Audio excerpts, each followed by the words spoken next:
நல்ல குணம் இருக்குமானால் அந்த இடத்தின் நல்ல பண்பாடுகள், நல்ல பழக்க வழக்கங்கள், நல்ல இபாதத்துகள் எல்லாம் உள்ள அழகா வந்துடும். இது உங்களை அதிகமா சொர்க்கத்துல கொண்டு போய் சேர்த்து விடும் என்று நபி ஸல்லல்லாஹு அலைஹி வஸல்லம் அவர்கள் சொன்னார்கள். நல்லறங்கள் என்று சொல்லும் போதே நபிகளார் நல்ல குணத்தை தான் சொன்னாங்க. சஹீஹ் முஸ்லிமில் பாருங்க, அல் பிர்ரு ஹுஸ்னுல் ஹுல், நல்லறங்கள் என்பது நல்ல குணங்கள் தான் என்று நபி ஸல்லல்லாஹு அலைஹி வஸல்லம் அவர்கள் சொன்னார். நம்மகிட்ட இருக்க வேண்டிய நல்ல குணங்கள் என்னன்னா, உண்மை பேசுதல், பொய் பேசக்கூடாது, உண்மையை நம்ம பேசணும். இது அல்லாஹ் தஆலா நம்ம ரொம்ப வலியுறுத்தி சொல்கிறார். திருக்குறான்ல சொல்கிறான், நீ யஸ்அலு ஸாதிகீன அன் சித்கிஹிம், மறுமை நாள்ல உண்மையாளர்கள் அவர்களுடைய உண்மையை பற்றி விசாரிக்கப்படுவாங்க. கரெக்டா உண்மை பேசுறியா இல்லையா? இன்னொன்று யஜ்ஸி அல்லாஹு ஸாதிகீன பி சித்கிஹிம், உண்மையாளர்களுக்கு அவருடைய உண்மைக்காக வேண்டி அல்லாஹ் கூலியை கொடுப்பான். உண்மையா நீங்க பேசி நடந்தீங்கன்னா, எல்லாத்திலையும் உண்மையாகவே நடந்தீர்கள் என்றால் உங்களுக்கு கண்டிப்பா அல்லாஹ் ஒரு தனி கூலியை அல்லாஹ் தஆலா கொடுக்கிறார். ரசூலுல்லாஹி ஸல்லல்லாஹு அலைஹி வஸல்லம் சொன்ன செய்தி புகாரியில் இடம்பெற்றிருக்கிறது. இன்ன சித்க யஹ்தி இலல் பிர் வ இன்னல் பிர்ர யஹ்தி இலல் ஜன்னா, உண்மை நல்ல விஷயத்தின் பக்கம் வழிகாட்டும், நல்ல விஷயம் சொர்க்கத்துக்கு வழிகாட்டும். நீங்க உண்மையே பேசிக்கிட்டே இருந்தீங்கன்னா உங்களை ஒருபோதும் கைவிடாது, நல்ல விஷயத்துல தான் கொண்டு போய் சேர்க்கும். அந்த நல்ல விஷயம் கண்டிப்பா உங்களை சொர்க்கத்துல கொண்டு போய் சேர்க்கும் சொன்னா, இந்த பொய் இருக்க யஹ்தி இலல் ஃபுஜூர், கெட்ட விஷயத்துல ஒண்ணு பொய் பேசிக்கிட்டே இருந்தீங்க, எல்லா கெட்ட பழக்கத்திலையும் கொண்டு போய் விடும். இன்னல் ஃபுஜூர யஹ்தி இலன்னார், அது நரகத்தில் கொண்டு போய் சேர்க்கும்.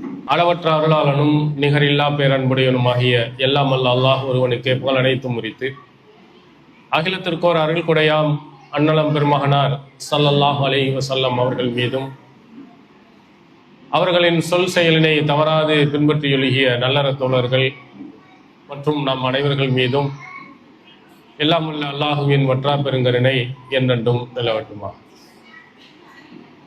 எல்லாம் உள்ள அல்லாஹுவின் நல்லடியார்களே, எல்லாம் உள்ள அல்லாஹுவின் பேரருளால் ஒரு குடும்பவியல் தர்பியாவிலே நாம் அனைவரும் கலந்திருக்கிறோம். இந்த தர்பியாவில் இறையச்சம் உள்ளவர்களின் நற்குணங்கள் என்ற தலைப்பில் உங்களுக்கு மத்தியில் சில திருக்குர்ஆன் வசனங்களையும் நபி மொழிகளையும் நபித்தோழர்களுடைய வாழ்வில் நடந்த சில சம்பவங்களையும் குறிப்பிட இருக்கிறோம். யாரிடத்திலெல்லாம் நல்ல குணங்கள் இருக்கிறதோ அந்த நல்ல குணங்கள் உள்ளவர்களிடத்தில் நல்லவர்கள் எல்லாம் சேருவார்கள். எங்கே தீய குணங்கள் இருக்கிறதோ அவர்களிடம் இருந்து நல்லவர்களும் விலகி போய்விடுவார்கள்.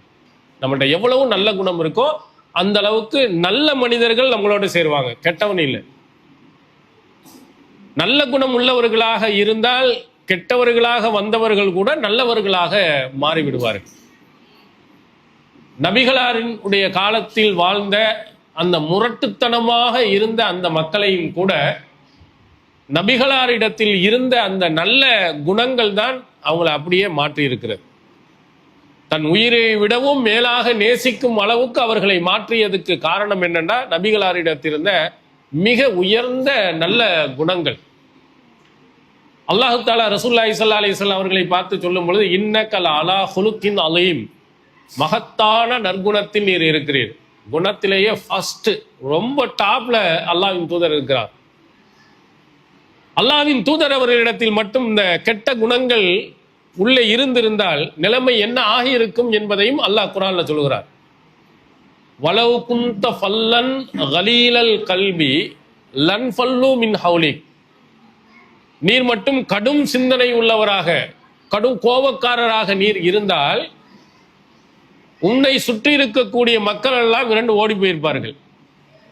ரசூலுல்லாவோட சேர்ந்து இருக்கிறதுக்கு காரணமே அவருடைய பணிவு, அரவணைப்பு, அவர்களுடைய பொறுமை, இதனால் தான் சுற்றி இருக்கிறோம். அங்க இருக்கக்கூடிய மக்களுடைய ஒவ்வொரு செயல்களையும் நீங்க பார்த்தீர்கள் என்றால், நம்மளா இருந்தோம்னா அவ்வளவுதான், பிச்சு எடுத்திருப்போம். உங்கள்கிட்ட சாதாரணமா உதவி கேட்டோம்னா உங்களை கொஞ்சம் ஐஸ் வச்சு, நீங்க தான் கொடுக்கணும், உங்களை மாதிரி உள்ளவங்க யார் இருக்கிறா, இந்த மார்க்க பணிகளுக்கெல்லாம் கொடுங்க போங்கன்னு கொடுக்கணும். இப்படி கேட்குறோம். உங்க வீட்டில் 2 வீடு வச்சிருக்கீங்களா இல்லையா, உங்களை கொடுங்க வாமா. கையில் நகை போட்டிருக்கீங்களா, காதில் தோடு இருக்கா, கழட்டி கொடுங்க அப்படின்னு கேட்டோம்னா ஒரு முறைக்கிற முறையில் என்னன்னா அதோட ஓடி போயிடுவோம். இப்படி கேட்க முடியுமா? கேட்டான். அங்க ரசூல் ஸல்லல்லாஹு அலைஹி வஸல்லம் காலத்தில் ஒரு ஆராபி, ஒரு கிராமவாசி கழுத்துல துண்டை போட்டு இழுத்து, அல்லாஹ் உனக்கு கொடுத்திருக்கிறதுல இந்த கொடு,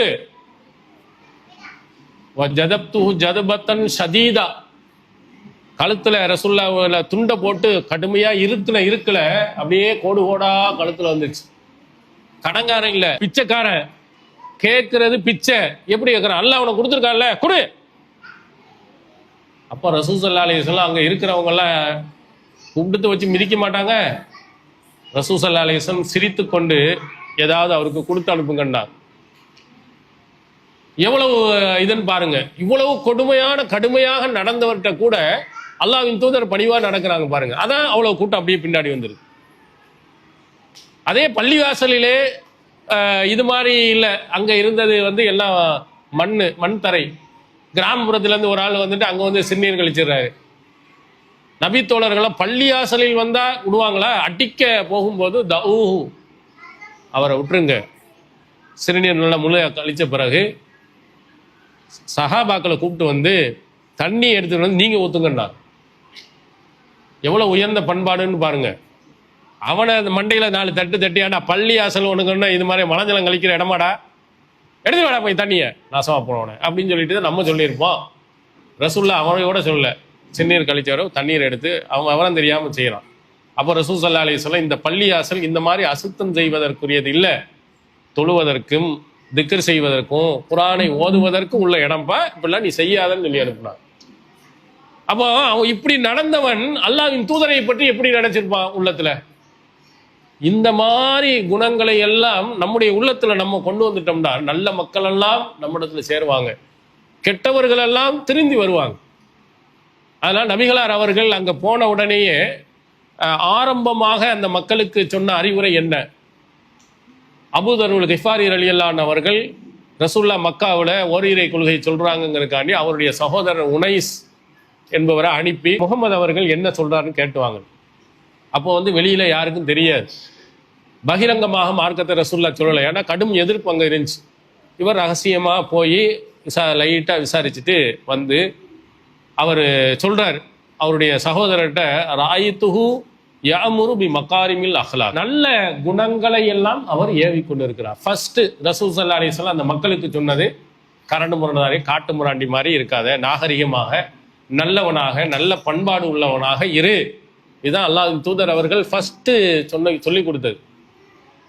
அப்ப நம்முடைய பிள்ளைகளுக்கும் நம்ம குடும்பத்தில் இருக்கக்கூடியவர்களுக்கும் முதல்ல நல்ல பண்பாடுகள் அவங்களுக்கு நல்லா சொல்லி கொடுக்கணும். நபிகளார் அவர்கள் பல பிரார்த்தனை செய்திருக்கிறாங்க. அது அழகா ஒரு சொல்லுவா, முஸ்னத் அஹ்மதுல பாருங்க, அல்லாஹும்ம அஹ்சன்த ஹல்கி ஃபஹ்சின் குலுக்கி, இறைவா என்னுடைய தோற்றத்தை அழகாக ஆக்கி வைத்து விட்டாய், என் குணத்தையும் நீ அழகாக ஆக்கி வை. ரசூலுல்லாஹ்வே கேட்குறாங்கன்னா நம்ம ஏமாத்திரன்னு பாருங்க. அழகிய குணத்தில் உச்சத்தில் இருக்கிறான்னு அல்லாவே சொன்ன நபிகளார் அவர்கள் அல்லாட்ட கேட்குறாங்க, யா அல்லாஹ் உடலை எவ்வளோ அழகா நீ கொடுத்துருக்க, அதே மாதிரி என் குணத்தையும் அழகாக கொடு. சில ஆளுக்கு பார்த்தா அழகா இருப்பான், வாயை திறந்தாண்டா அவ்வளவுதான். கெட்ட கெட்ட வார்த்தைகளை பேசுவது, அநாகரிகமாக பேசுவது, கரண்டு முரடாக பேசுவது, பார்க்க அழகாத்தான் இருப்பான், குணம் நல்லா இருக்கு. அதே மாதிரி தொழுகையில் ரசூல் ஸல்லல்லாஹு அலைஹி வஸல்லம் கேட்ட ஒரு துவா சஹி முஸ்லிம் நீங்கள் பார்க்கலாம். தொழுகையில் இருக்கும்போது வஹ்தினி லி அஹ்சனில் அஹ்லாக், குணங்களிலேயே மிக அழகான குணத்தை எனக்கு நீ காட்டு. லா யஹ்தி லி அஹ்சனிஹா இல்லா அன்த, இறைவா உன்னை தவிர அழகான குணங்களை காட்டுவோம் வேற யாரும் கிடையாது, நீ தான் எனக்கு நல்ல குணத்தை நீ காட்டணும். வஸ்ரிஃப் அன்னி சய்யிஅஹா, என்னிடம் இருந்து கெட்ட குணங்களை எல்லாம் திருப்பிடு. லா யஸ்ரிஃப் அன்னி சய்யிஅஹா இல்லா அன்த, கெட்ட குணங்களை நீக்குபவன் உன்னை தவிர வேற யாரும் இல்லை. அல்லாஹ்ட்ட கேட்கிறான். அல்லாஹ்வின் தூதர் அவர்களே அவங்களுடைய குணத்தை இன்னும் மேன்மேலும் நல்லதாக ஆக்கணும், நல்ல குணமே எனக்கு நிறைய இருக்கணும்னு கேட்டாங்க. அது மாதிரி அல்லாஹ்விடத்தில் நாம் தொழுகையிலும் சரி தொழுகை அல்லாத நேரங்களிலும் சரி நல்ல குணத்தை நமக்கு கொடுங்க. ஏன் நல்ல குணத்தை கொடுக்கணும்? திருமதி என்ற நூல்ல நபிகளார் அழகா சொன்னாங்க பாருங்க. சுயில ரசூலுல்லாஹி ஸல்லல்லாஹு அலைஹி வஸல்லம் அன் அக்ஸரி மா யுத்ஹிலுன் நாஸ அல் ஜன்னா, சொர்க்கத்தில் மனிதர்களை அதிகமாக நுழைய செய்வது எது? சொர்க்கத்துல நிறைய பேர் போறாங்க, என்ன அமல்களை செய்து எதனால அதிகமாக சொர்க்கத்துக்கு போனாங்க, என்ன அதிகமாக செஞ்சதுனால செஞ்சாங்க? அப்ப ரசூல் ஸல்லல்லாஹு அலைஹி வஸல்லம் சொன்னாங்க, தக்வல்லாஹ், அல்லாஹ்வுடைய இறையச்சம், வ ஹுஸ்னுல் ஹுல்க், நல்ல குணங்கள். இந்த 2 நாள தான் நிறைய பேர் சொர்க்கத்துக்கு போறான். நல்ல குணம் இருக்குமானால் அந்த இடத்தின் நல்ல பண்பாடுகள், நல்ல பழக்க வழக்கங்கள், நல்ல இபாதத்துகள் எல்லாம் உள்ள அழகா வந்துடும். இது உங்களை வந்து அதிகமா சொர்க்கத்துல கொண்டு போய் சேர்த்து விடும் என்று நபி ஸல்லல்லாஹு அலைஹி வஸல்லம் அவர்கள் சொன்னார்கள். நல்லறங்கள் என்று சொல்லும் போதே நபிகளார் நல்ல குணத்தை தான் சொன்னார். சஹீஹ் முஸ்லிமில் பாருங்க, அல் பிர்ரு ஹுஸ்னுல் ஹுல்க், நல்லறங்கள் என்பது நல்ல குணங்கள் தான் என்று நபி ஸல்லல்லாஹு அலைஹி வஸல்லம் அவர்கள் சொன்னார். நல்லறங்கள், நல்ல குணங்கள் நிறைய இருக்கு. அதுல ஒரு இதை மட்டும் உங்களுக்கு நாம் சொல்லுவோம். நம்மகிட்ட இருக்க வேண்டிய நல்ல குணங்கள் என்னன்னா, உண்மை பேசுதல்.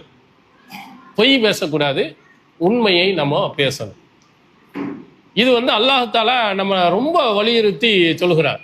திருக்குர்ஆன்ல சொல்கிறான், நீ யஸ்அலு சாதிகீன அன் சித்கிஹிம், மறுமை நாள்ல உண்மையாளர்கள் அவர்களுடைய உண்மையை பற்றி விசாரிக்கப்படுவாங்கறான்.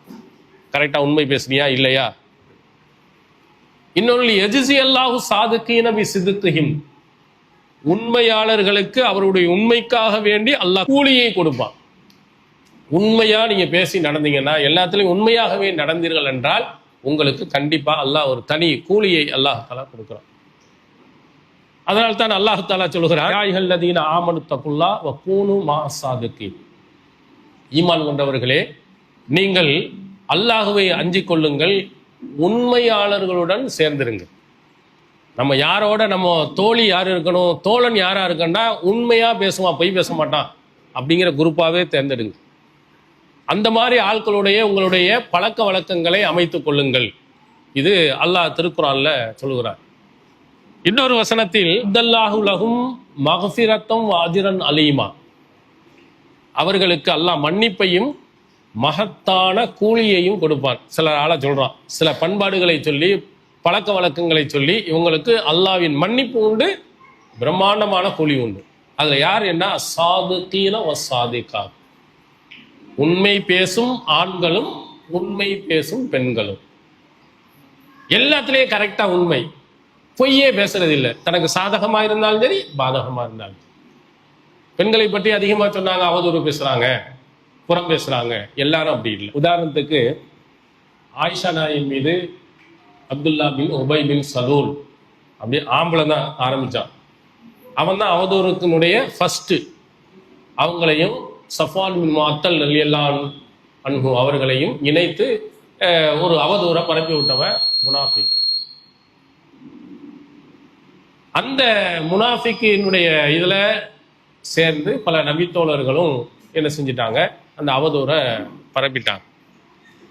பரப்புனவுடனே ரசூல் ஸல்லல்லாஹு அலைஹி வஸல்லம் ஆயிஷா நாயினுடைய குணங்களை பற்றி, செயல்பாடுகளை பற்றி நபித்தோழர்கள், நபித்தோழியர்கள் எல்லாத்தையும் போய் விசாரிக்கிறாங்க. ஆயிஷா நாய் அப்படி கெட்ட பழக்கம் உள்ளாளா, கெட்ட குணங்கள் உள்ளாளா அப்படின்னு எல்லாத்தையும் கேட்கிறான். அதுல ஸைனப் பின் ஜஹ்ஷ் ரலியல்லாஹு அன்ஹா அவங்கள்ட்டையும் கேட்கிறான்.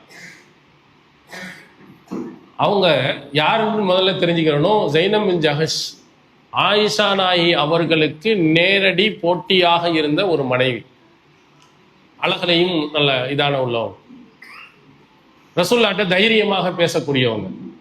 ஒரு கட்டத்துல ரசூலுல்லாஹி ஸல்லல்லாஹு அலைஹி வஸல்லம் அவர்கள் அன்பளிப்பு கொடுக்கணும்னு சொன்னா நபித்தோழர்கள் ஆயிஷா நாயுடைய வீட்டில் இருக்கும்போது தான் கொடுப்பாங்களாம். பல மனைவி இருந்தாங்கல்ல, அவங்க ஆயிஷா நாயுடைய வீட்டுக்கு எப்போ வருவாங்களோ அப்பதான் மற்ற நபித்தோழர்கள்லாம் என்ன செய்வாங்க, அன்பளிப்பு கொடுப்பாங்க. இது மற்ற மனைவிமார்களுக்கு கோபத்தை விட்டாருச்சு. ரசூலுல்லாஹ்ட்ட சொல்ல எல்லாரும் பயந்தாங்க. ஸைனப் பின் ஜஹ்ஷ் ரலியல்லாஹு அன்ஹா அவங்க போய் நேரடியா ரசூலுல்லாஹ்ட்ட, அது என்னது, ஆயிஷாவுடைய வீட்டில் இருக்கும்போது எல்லா மனைவிமார் வீட்டிலையும் இருக்கும்போது நீங்க கொடுங்க அப்படின்னு நீங்க ஆர்டர் போடுங்கன்னா. ரசூல் ஸல்லல்லாஹு அலைஹி வஸல்லம் பதில் சொல்லல. ஆயிஷா நாயை பார்க்குறாங்க. ஆயிஷா நாய் நான் பதில் சொல்லவான்னு கேட்குறாங்க. சரின்ன உடனே ஆயிஷா நாய் பதில் சொல்றாங்க. ஸைனப் பின் ஜஹ்ஷ் பதில் சொல்ல முடியாது, வாயெடுத்து போயிடறாங்க. அதுல என்ன, அன்பளிப்பு என்பது அவரவர்கள் விருப்பத்திற்குரியது. அதை போய் நம்ம என்ன செய்ய முடியாது, நீ இந்த பொருளை தா, நீ இந்த நேரத்துல தா அப்படின்னு அன்பளிப்பை சொல்ல முடியாது. கடன் கேட்கலாம், உதவி கேட்கலாம். அன்பளிப்பு அவர்கள் மனதுக்குள்ளது, அது அவங்க எப்போ கொடுக்குறாங்களோ அதுதான். நம்ம இதையெல்லாம் சொல்ல முடியாது, ரசூலுல்லாஹ் நினைத்தார்களோ சொல்லலை. இப்படி ரெண்டு பேருக்குள்ள சண்டை.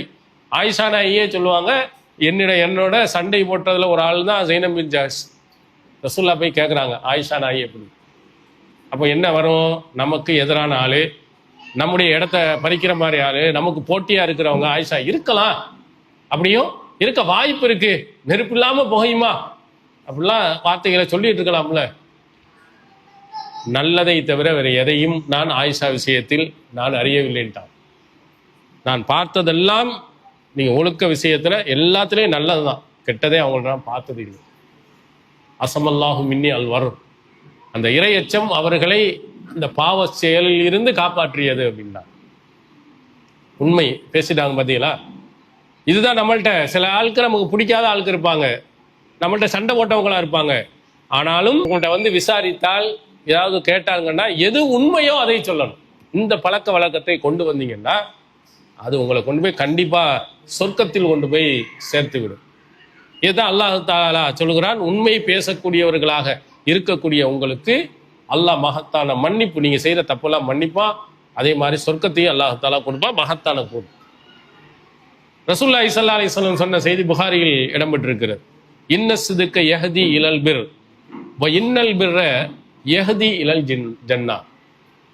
உண்மை நல்ல விஷயத்தின் பக்கம் வழிகாட்டும், நல்ல விஷயம் சொர்க்கத்துக்கு வழிகாட்டும். நீங்க உண்மையே பேசிக்கிட்டே இருந்தீங்கன்னா உங்களை ஒருபோதும் கைவிடாது, நல்ல விஷயத்துல தான் கொண்டு போய் சேர்க்கும்.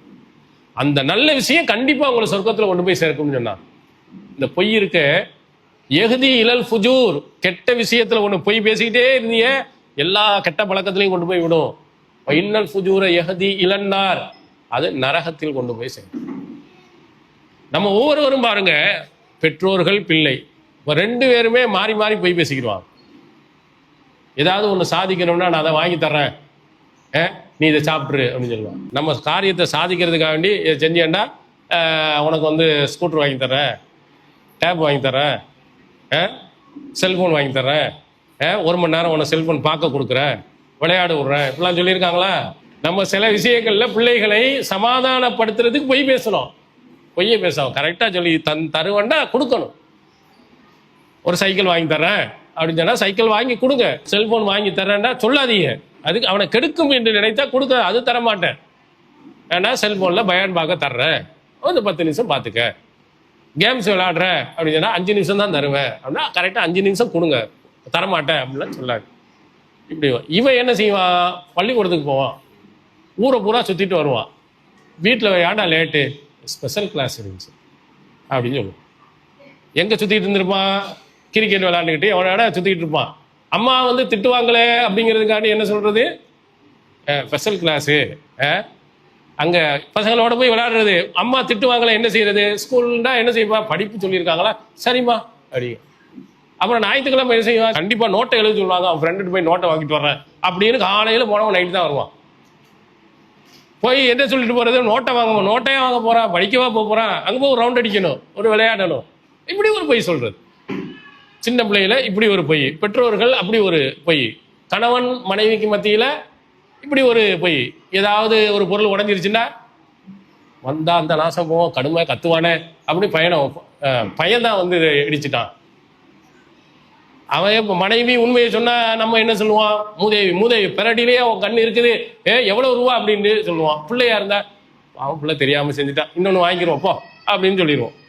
அடுத்து என்ன சொல்லுவாங்க, பிள்ளை மேலதான் பாசம் அதிகமா இருக்கும், பொம்பளை பிள்ளையா இருந்தா இன்னும் பாசம் அதிகமா இருக்கு. காரியத்தை சாதிக்கிறதுக்கு என்ன செய்வாங்க, எதையாவது பொய் புரட்ட சொல்லி வீட்டுக்கார்ட்ட காரியம் சாதிக்கிறது. வெளியில ஃபோன் போட்டு எங்கெங்க இருக்கிறிய, முக்கியமான ஆபீஸ் வேலையா இருக்க, என்ன வேலை, யாராவது கூட்டத்தோட சேர்ந்துக்கிட்டு ஹோட்டல்ல ஏதாவது சாப்பிட்டுட்டு இருப்பாரு, வேலையா பேசிட்டு இருப்பாரு. இங்க என்ன பொய் என்ன சொல்றது, முக்கியமான ஆபீஸ் வேலையா இருக்கு. இப்படி கணவன் மனைவி பிள்ளைகள் வாத்தியாரு ஸ்கூல்ல அந்த ஸ்கூல்ல லீவ் எழுதுவான், என்ன எழுதுவான், எங்க பாட்டி இறந்து விட்டதினால் ஒரு நாள் விடுமுறை விடும். என்ன செய்வான், இறந்துருக்கும் போது கூட முடியுமா, பாட்டி இறந்து 10 வருஷத்துக்கு முன்னாடி இறந்துருப்பாங்க, அந்த வாத்தியார் இப்பதான் வந்திருக்காரு, அவனுக்கு இது தெரிஞ்சிருக்காது. பாட்டி அடுத்த தடவை லீவ் எடுக்கிறது, தாத்தா இறந்து விட்டார், தாத்தா போயிருப்பாரு 10 வருஷத்துக்கு முன்னாடி, இறந்து விட்டார் லீவு வாத்தியார்கிட்ட. இப்படி பொய், இப்படி எல்லாம் நிறைய பொய்கள் நம்முடைய வாழ்க்கையில் நிறைய நம்ம சொல்றோம். ஏன் சொல்றோம், திட்டு வாங்கக்கூடாது, ஏச்சு வாங்கக்கூடாது, கோபத்துக்கு ஆளாகக்கூடாது, இப்படிங்கிறதா அதுக்காக வேண்டித்தான் நம்ம என்ன செய்யறோம், பொய் சொல்றோம். ஆனா அந்த மாதிரி பொய்யை பேசாமல் நம்ம இருந்து பழகினோம்னா, பொய் வந்து நம்மளை அறியாம நிறைய வந்துடும். ஏன்னா வீட்டில் காசே இல்லை தாங்கன்னு சொல்றது, மளிகை டப்பாவில் இந்த மிளகா டப்பாவில் ஒளிச்சு வச்சிருக்கிற பணமும் இருக்கதான் இருந்தாலும் பணம் இல்லை அப்படின்னு சொல்லுவோம். வீட்டுக்கார்ட்ட இருந்து என்ன செய்வோம், பாக்கெட்ல இருந்து பணத்தை எடுப்போம், எடுத்துட்டு என்னங்க பணம் குறைஞ்ச மாதிரி இருக்கு, உங்களுக்கு இதே ஞாபகம் மறதிங்க, உங்களுக்கு ஒரு மண்ணுமே தெரியல, எப்பமா எங்கேயாவது செலவழிச்சிட்டு வந்து என்ன கேட்கறது, இங்க இருந்து எடுத்துடுறது. ஒழுங்கா பணம் தரலாம் எடுக்கலாம், மார்க்கமே அனுமதி நமக்கு கொடுத்துருக்கிறது. நேரடியா சொல்லி நீங்க தரலன்னு சொல்லியே கேட்டு என்ன செய்ய வேண்டியது, பார்க்கணும். 2000 கோவப்படுவாங்க, 2 ஆத்திரப்படுவாங்க. ஆனாலும் மனசுல என்ன வரும், என் பொண்டாடி பொய்யே பேச மாட்டான், எத்தனை திட்டு வாங்கினாலும் சரி, எத்தனை ஏற்றி வாங்கினாலும் சரி பேச மாட்டான். என் பையன் எங்க ஊர் சுத்தி எங்க சுத்திட்டு வந்தாலும் சரி உண்மையை தான் சொல்லுவான், நான் ஊரை தான் செஞ்சேன், அங்கதான் செஞ்சேன்னு சொல்லி 4 திட்டு வாங்கினாலும் வாங்குவானு, பொய் பேச மாட்டான். இப்படி உருவாகி கொண்டே வருவார்களே. ஆனால் அந்த பழக்கம் ரசூலுல்லாஹ் சொன்ன யஹ்தி இலல் ஜன்னா, சொர்க்கத்தில் உங்களை கொண்டு போய் கண்டிப்பா சேர்க்கும். அதுக்கு ஒரே ஒரு சம்பவத்தை மட்டும் உங்களுக்கு நான் சொல்றேன். காப் இப்னு மாலிக் ரலியல்லாஹு அன்ஹுடைய நீண்ட செய்தி, புகாரியில் வரக்கூடிய செய்தி. தபுக் போர்க்களத்துக்கு ரசூலுல்லாஹ் போகும் பொழுது காப் இப்னு மாலிக் ரலியல்லாஹு அன்ஹு போகல, எல்லா வசதி வாய்ப்பும் இருந்தும் போகல, முனாஃபிக்கின்களும் போகவில்லை. ரசூல் ஸல்லல்லாஹு அலைஹி வஸல்லம் தபுக் போர்க்களத்தை திரும்பி வந்த உடனே யார் யாரெல்லாம் வரலையோ அவர்கள்லாம் வந்து ரசூலுல்லாஹ்ட்ட வந்து காரணம் சொன்னாங்க, எனக்கு உடம்பு முடியலை, எனக்கு காய்ச்சல், எனக்கு தலைவலி, இப்படி சொல்லி ரசூலுல்லாஹ்ட்ட தப்பிச்சுட்டு வந்துட்டாங்க. காப் இப்னு மாலிக் அவரும் போகல, ரசூலுல்லாஹ் வந்துட்டாங்க, முனாஃபிகெல்லாம் சொல்லிட்டு தப்பிச்சு போறாங்க. அவங்க சொந்த பந்தங்கள்லாம் சொல்றாங்க, எப்பா உண்மையை சொல்லிடாத, இந்த முனாஃபிகெல்லாம் எப்படி பொய் காரணம் சொன்னாங்களோ, அது தலைவலிக்குது, வயிற்று வலிக்குது, அது இல்லை இது இல்லை, எதையாவது சொல்லிடு, ரசூலுல்லாஹ் அல்லாஹ்ட்ட மன்னிப்பு கேட்பாங்க, எல்லாம் சரியாயிரும் அப்படின்னு சொல்றாங்க. அவருக்கு மனசுல உறுத்திக்கிட்டே இருந்து அவரு உண்மையை தான் பேசணும், பொய் பேசக்கூடாதுங்கிற ஒரு காப் இப்னு மாலிக் ரசூலுல்லாஹ் முன்னால் வந்து உட்கார்ந்துட்டார். அப்ப சொல்லுகிறார், ரசூலுல்லாஹ் பார்த்து சொல்றாங்க, வல்லாஹி லவ் ஜலஸ்து இந்த கைரிக்க மின் அஹ்லி துன்யா, நீங்க அல்லாத உலகத்தை நாடக்கூடிய யாராவது ஒருவர் முன்னிலையில் நான் அமர்ந்திருப்பேன். ஆனால் நீங்க ஆகிரத்தை சொன்னவங்க, அல்லாஹ்வுடைய பயத்தை எனக்கு சொல்லி கொடுத்தவங்க, நீங்க உட்கார்ந்து இருக்கீங்க. உலகத்துல உள்ளவன் எவனாவது ஒண்ணு இருந்தான்னு சொன்னா நான் அழகா காரணம் சொல்லி தப்பிச்சிருப்பேன். நக்கது ஊத்தித்து ஜதலா, அல்லாஹ் எனக்கு வாத திறமையை கொடுத்திருக்கிறான், அழகா என்ன கேள்வி கேட்டாலும் சமாளிச்சிருவேன், அந்த மாதிரி திறமை இருக்கு. ஆனால் நான் உங்களிடத்தில் பொய்யை சொன்னேனேயானால் இன் ஹத்தஸ்துக்கள் யௌம ஹதீஸ கதிபின் தருலாபிஹி அன்னி, என்னை நீங்கள் பொருந்திக் கொள்வீங்க. நான் பொய்யை சொன்னேன்னு வச்சுக்கிறோம், எனக்கு உடம்பு எல்லாம் வச்சிருக்க, அப்படியேமா சரிப்பா இருந்துக்க அப்படின்னு நீங்க ஏத்துக்கிருவீங்க. ஆனா அல்லாஹ் என்னை பிடிச்சிருக்கும். நான் உண்மையை சொன்னால் நீங்கள் என் மீது கோவப்படுவீர்கள், ஆனா அல்லாஹ் என்னுடைய மன்னிப்பை ஏற்றுக்கொள்வான் அப்படின்னு சொல்லிட்டு, நான் வராமல் இருந்ததனுடைய காரணம் எந்த விதமான நியாயமான காரணமும் இல்லை, வேண்டும்னே தான் நான் வரல, நான் செஞ்சது தப்பு தான் அப்படின்னு சொன்ன உடனேயே அவருக்கு 40 அப்புறம் + 10 நாள் யாரும் பேசக்கூடாதுன்னு ரசூல் ஸல்லல்லாஹு அலைஹி வஸல்லம் கணக்கு கொடுத்தாங்க. நீங்க வீட்டிலேயே இருந்து பாருங்க, பொண்டாட்டியோட சண்டை போட்டுட்டு வீட்டில் ஒரு அரை மணி நேரம் 1 மணி நேரம் உங்களால் இருக்க முடியாது. டக்குன்னு செஞ்செல்லாம் படான்னு ஓடி போய் எங்கேயாவது தான் போயிடுவீங்க, ஆஃபீஸுக்கு போயிடுவீங்க, யார்கிட்டயே போய். ஏன்னா நல்ல பேசிக்கொண்டு இருந்தவர்களிடத்தில் பேசாமல் இருப்பது மாதிரி ஒரு கஷ்டம் உலகத்தில் எதுவுமே. வலாக்கத்து பிஹிமுல்லாருள் பிமா ரஹபத்துங்கிற அல்லாஹ், பூமி விசாலமாக இருந்தும் அவர்களுக்கு அது நெருக்கடியாக இருந்தது. எல்லாத்தையும் நல்லா பேசிக்கிட்டு இருந்தவங்க யாருமே நம்மள்கிட்ட பேசலன்னு சொன்னா அது மாதிரி ஒரு கொடுமை எதுவுமே இருக்கு. 1 நாள் 2 நாள் அல்ல, 50 நாட்கள். அதுக்கு பிறகு அல்லாஹ் சூரத்து தௌபாவுல அவருடைய பாவத்தை மன்னித்து என்று வசனத்தை இறக்கி, அப்ப அவர் சொல்லுகிறார், இன்னமா அஞ்சானி பிசிதுக்கி, அல்லாஹ் உண்மையை கொண்டு என்னை காப்பாற்றி விட்டான்.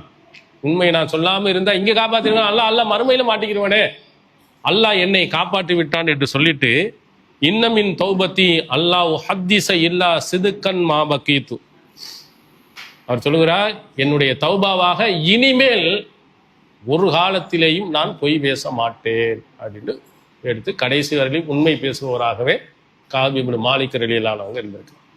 இந்த சம்பவம் பெரிய நிறைய பேர்கள் அந்த காலகட்டத்தில் 50 நாட்கள் இருந்த அந்த காலகட்டத்தில், மற்றவங்களாம் பேசாத காலகட்டத்தில் எதிரிகளெல்லாம் கூப்பிடுறான், வாங்க உம்முடைய தோழர் உம்மை என்ன செஞ்சிருக்கிறாரு, அவமானப்படுத்திட்டாரு, நான் உனக்கு நல்ல பவர்ஃபுல்லா பதவியை தர்றேன் அப்படின்னா பல பகுதிகளிலிருந்து மன்னவர்கள் எல்லாம் கூப்பிட்டாங்க. அப்படின்னா அதுக்கெல்லாம் அவர்கள் மயங்கவில்லை.